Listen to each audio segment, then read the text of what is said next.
সম্মানিত প্যারেন্টস, 11+ পরীক্ষা 2026 আর মাত্র 5 মাস বাকি আছে। তাহলে এই মুহূর্তে সবচেয়ে গুরুত্বপূর্ণ কি? আপনাদেরকে আমি আজকে এই সম্পর্কে সংক্ষেপে বলছি। অন্যদিন বিস্তারিত বলবো। আশা করি আপনাদের কাজে লাগবে। আজকে আপনাদেরকে আমি 5টি পয়েন্ট বলছি। So number 1, being organized. আমরা হয়তো অনেকেই এই জার্নিটা অলরেডি শুরু করে ফেলেছি।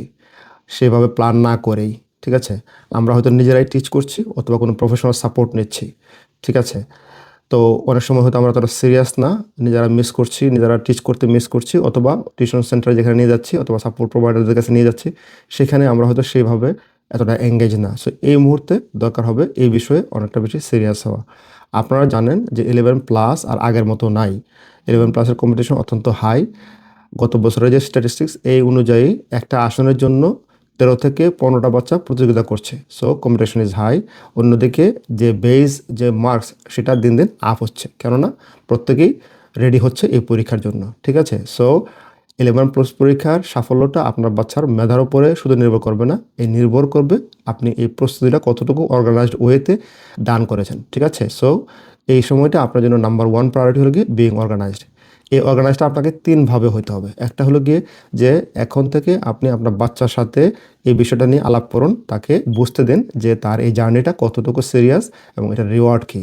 তাকে বুঝতে দেন যে এই জার্নিটার সাথে আপনি আছেন এবং তাকে আপনি সম্পূর্ণভাবে সাপোর্ট প্রোভাইড করছেন এবং আপনার ফ্যামিলিও তাকে সাপোর্ট প্রোভাইড করছে। আপনারা প্রাউড হবেন সে যদি এই জার্নিতে সে ভালো করতে পারে। সো তাকে আন্ডারস্ট্যান্ড করতে দেন, রিয়েলাইজ করতে দেন, তাহলে দেখবেন যে আপনার কাজটা অর্ধেক সহজ হয়ে যাবে। দ্বিতীয়ত হলো গিয়ে এই এই অর্গানাইজ হওয়ার ক্ষেত্রে আপনার ফ্যামিলিকেও আপনি অন্তর্ভুক্ত করেন। তার যদি সিবলিংস থাকে, তার বাবা থাকে, মা থাকে, যারাই আপনারা এটাকে মানে নিয়ে যাচ্ছেন, অন্য যে পার্ট আছে তাদেরকে এঙ্গেজ করেন, তাদেরকে বুঝতে দেন তার এখনকার ডিমান্ডটা কী, তার রিকোয়ারমেন্টটা কী, এবং তারাও আপনাদেরকে সেভাবে সাপোর্ট করতে পারে। নাম্বার 3 হলো লজিস্টিক সাপোর্ট। একটা বাচ্চার জন্য যে বই লাগবে, তার যে ডিভাইস লাগতে পারে, তার স্পেস লাগবে, তার একটা রুটিন লাগবে, তার একটা মানে এইসব বিষয়গুলোকে আপনি এখন অর্গানাইজ করে ফেলতে হবে। আগের মতো যদি আপনি একটু ইজি ওয়েতে নিয়ে থাকেন, তাহলে এখন সেটাকে ইজি ওয়ে নিলে আপনার জন্য কঠিন হয়ে যাবে। মনে রাখবেন যে 2 মাস আগে 3 মাস আগে আপনি অনেক বেশি কাজ করে বেশি ফায়দা পাবেন না। এখন থেকে যদি প্ল্যান ওয়াইজ অর্গানাইজ ওয়েতে আপনি এটাকে নিতে পারেন, তাহলে অনেক বেটার আউটকাম পাওয়া সম্ভব। নাম্বার 2, আমি হয়তো এই জার্নিটা শুরু করে দিয়েছি উইদাউট রিয়েলাইজিং যে আমার প্রায়োরিটি স্কুলগুলো কোনটা, ঠিক আছে? এখন আপনার জন্য কাজ হবে আপনার এই প্রায়োরিটি স্কুলগুলোকে ডিসাইড করে ফেলা। কেননা সেপ্টেম্বরে পরীক্ষা হবে, এই সেপ্টেম্বরের উইকেন্ডে একই সময়ে মাল্টিপল স্কুলেও পরীক্ষা থাকতে পারে। এই যে কনফ্লিক্টিং টাইমগুলো থাকবে, এই সময়ে কোনটাকে আপনি প্রায়োরিটিতে রাখবেন, এটা এখন থেকে যদি আপনি ঠিক করে ফেলতে পারেন অনেক ভালো। কেননা আপনি প্রস্তুতি নিতে পারবেন এক্সাম স্পেসিফিক ভালো করে, পাশাপাশি টেস্টকে রেজিস্ট্রেশন করতে হবে, তাই না? সো কোন টেস্টে আপনি দেওয়াবেন এটা যেমন ইম্পর্টেন্ট, আবার টেস্ট রেজিস্ট্রেশন করাটাও ইম্পর্টেন্ট। এই জন্য কোন টেস্টের কখন শুরু হচ্ছে রেজিস্ট্রেশন, ডেডলাইন কখন, কখন পরীক্ষা হবে, এই সবই আপনাকে জানতে হবে। এটা জানার জন্য আপনি একটা সিস্টেম ম্যানেজ করবেন, একটা এক্সেল ফাইল ম্যানেজ করবেন, সবগুলো এখানে থাকবে। আমি আমার বাচ্চাদের জন্য তাই করেছি এবং এটা অনেক হেল্পফুল। শেষ মুহূর্তে অন্যদেরকে ফোন দিয়ে দিয়ে জানার চেয়ে আপনি যদি একবারে এই ফাইলটাকে ম্যানেজ করতে পারেন, খুবই ভালো। আমার কাছে এই বছরের জন্য একটা ফাইল রেডি করা আছে, আপনাদের যদি দরকার হয় তাহলে আমাকে জানাবেন, আমি আপনাদের সাথে শেয়ার করব, ঠিক আছে? নাম্বার 3 আপনার জন্য হলো গিয়ে যে ফাউন্ডেশনটাকে কমপ্লিট করা। তাহলে ফাউন্ডেশনটা কি? 11+এর পরীক্ষার জন্য প্রত্যেকটা সাবজেক্ট ওয়াইজ কোন টপিকগুলো 11+ পরীক্ষায় থাকবে এটা স্পেসিফাই, ঠিক আছে? অনেক সময় আমরা যখন নাকি একটা প্রফেশনাল সেন্টারে নিয়ে যাই, এইটা প্যারেন্টদেরকে বোঝানো হয় না, বা আপনারা হয়তো অনেক সময় এটা নোটিস করেন না, ঠিক আছে? আপনার বাচ্চা যদি এই ফাউন্ডেশনগুলোতে টপিকগুলোতে ফাউন্ডেশন লেভেলে যদি স্ট্রং হয় যদি, তাহলে এটা ধারণা করা যায় মেইন টেস্টে গিয়ে সে ভালো করবে। কেননা আপনার এখানে কোনো কমন কোয়েশ্চন থাকবে না, আপনাকে টপিকটাই জানতে হবে, আপনাকে এই বিষয়টাকে ভালো করে আন্ডারস্ট্যান্ড করতে হবে, এবং এটা মাল্টি লেভেল যে প্রবলেম থাকবে, মাল্টি স্টেজ যে প্রবলেমটা থাকবে, সেটাকে ডিবাঙ্ক করে এটাকে রেসপন্স করার জন্য ফাউন্ডেশন ইজ অনলি কি, ঠিক আছে? যেমন ধরুন ম্যাথসের জন্য 120টা টপিকের মতো আমি স্টাডি করি এবং আমি করাই।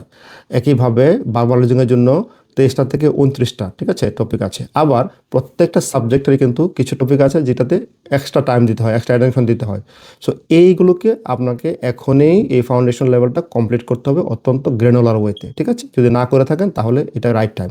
যদি আপনাদের এই ট্র্যাকিংটা দরকার হয় আমাকে জানাবেন, অ্যাগেন আমার কাছে লিস্ট আছে আপনাদের সাথে শেয়ার করব। নাম্বার 4 হলো গিয়ে তাদের এখন কোথায় উইক পয়েন্ট সেগুলোকে বের করা, ঠিক আছে? আপনি হয়তো ওভারঅল দেখছেন সে একটা লেভেলে আছে, কিন্তু তার উইকের এরিয়াগুলো কোথায় সেটাকে ফাইন্ড আউট করা। আবার উইকের এরিয়াগুলোর জন্য লেভেলও থাকতে পারে, যেমন সে হয়তো ফ্র্যাকশনের সাধারণ কনভার্সন সে পারে, কিন্তু মাল্টি স্টেজ কোনো প্রবলেম থাকে সেখানে সে হয়তো খারাপ করে। সো আপনাকে জানতে হবে এবং সেটাকে সাপোর্ট করতে হবে, ঠিক আছে?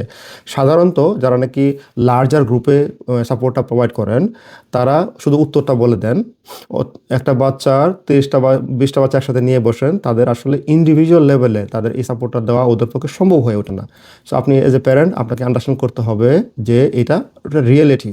সো এই সাপোর্টটা আপনাকে হয়তো প্রোভাইড করা লাগতে পারে, অথবা ওই সার্ভিস প্রোভাইডারকে আপনাকে বলতে হবে যে আমার বাচ্চা এই এরিয়াতে কোথায় আছে তার সার্ভিসটা আপনি প্রোভাইড করেন, ঠিক আছে? সো উইক পয়েন্টগুলোকে ফাইন্ড আউট করে তাকে সেখানে সাপোর্ট দেওয়া এবং তার এই লেভেলটাকে আপ করা আপনাদের অন্যতম একটা কাজ হবে, ঠিক আছে?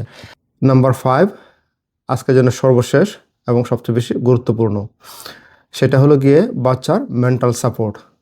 এই বিষয়টা আমরা অনেক সময় ওভারলোক করে থাকি। মনে রাখবেন, আপনার বাচ্চা at a time multiple topic শিখছে এবং ওই টপিকগুলোর ডিফারেন্ট লেভেলে সে শিখছে। তার স্কুলে যে লেভেল আছে তার থেকে সে 1 থেকে 2 ধাপ উপরে সে শিখছে। সো এই সময়টা তার জন্য স্ট্রেসফুল হতে পারে। আপনি নিজেই চিন্তা করে দেখুন, আমি যদি কোনো স্ট্রেসফুল টাইম পাস করি এবং কনস্ট্যান্টলি লঙ্গার পিরিয়ড আমরা টায়ার্ড ফিল করি, এটার ক্ষেত্রে আমরা ইতস্ততা ফিল করি, আমরা এটাকে বোরিং ফিল করি, তাই না?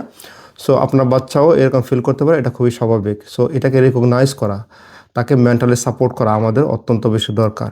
এটা আমরা কিভাবে করতে পারি? আপনার বাচ্চা যা করতে পছন্দ করে তাকে আপনি একটা রিওয়ার্ড স্কিমের আওতায় নিয়ে আসতে পারেন। যেমন সে পড়ালেখায় ভালো করলে পরে তাকে খেলতে নিয়ে যাওয়া, সেই জিনিসটা পছন্দ করে তাকে সেই ধরনের খাবার তাকে কিনে দেওয়া, তার সাথে হাঁটতে যাওয়া, তার বন্ধুবান্ধবদের সাথে সময় কাটাতে সুযোগ দেওয়া। এই বিষয়গুলো আমাদেরকে খেয়াল রাখতে হবে। সর্বোপরি মনে রাখতে হবে এই বাচ্চাটা আপনার, তার ওয়েলবিংয়ের দায়িত্ব কিন্তু আপনারই। আপনি পছন্দ করে সে যখন খুশি, তাই না? সো আপনি যদি দেখেন কোনো বাচ্চা সে এই পড়ালেখাটা করতে আর আগ্রহ প্রকাশ করতেছে না, তখনই মনে করবেন যে তার মেন্টাল সাপোর্টটা আপনার খুবই দরকার। সো তাকে অত্যন্ত কোর্ডিয়ালি এই সাপোর্টটা দিতে হবে, ঠিক আছে? এই জন্য তাকে প্রেশারাইজ না করে তাকে সাপোর্টটা দিতে হবে। অন্যদিকে সে যদি কোনো পার্টিকুলার টপিকে কনস্ট্যান্টলি খারাপ করতে থাকে, টেস্টে সে খারাপ করতে থাকে, অথবা সে পিছিয়ে পড়েছে কোনো কারণে, তাহলেও সে কিন্তু এই স্ট্রেসটা ফিল করতে পারে। ওই সময়ে তাকে হাতে ধরে নিয়ে আপনি সাপোর্ট প্রোভাইড করা দেন, তাকে বিভিন্নভাবে তাকে ছোট করার পরিবর্তে, ঠিক আছে? এটা আমাদেরকে করতে হবে। এই বাচ্চা যখন নাকি এক সময় এই সাপোর্টটা পাবে তখন সে অবশ্যই ভালো করবে এবং আপনি তখন খুশি হবেন তার এতে। So let's do it together. Parents, আপনাদের বাচ্চার সাফল্য কামনা করছি, আপনাদের সাফল্য কামনা করছি। আপনাদের সাথে এই বিষয়ে আবারও কথা হবে। আপনাদের 11+ সংক্রান্ত যে কোনো সাপোর্ট, রিসোর্স এবং পরামর্শ দরকার হয় আমাকে জানাবেন। আমি আমার সাধ্যমতো চেষ্টা করব। আপনাদের সাথে আছি। Thank you.